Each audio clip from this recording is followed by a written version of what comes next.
ইনভেস্টিগেশনটা হবে সেখানে প্রদেশ কংগ্রেস, যুব কংগ্রেস, ছাত্র পরিষদ থেকে আমাদের রিপ্রেজেন্টেশন থাকতে হবে।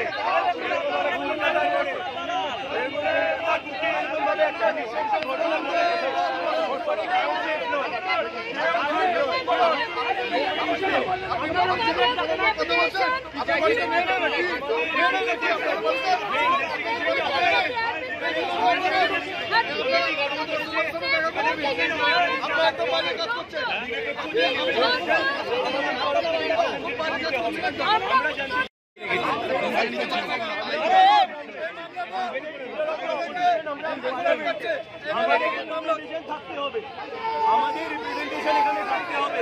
যে इन्वेस्टिगेशनটা হচ্ছে, जो इन्वेस्टिगेशन हो रहा है इसमें कांग्रेस पार्टी के रिप्रेजेंटेशन लेना पड़ेगा। Fair election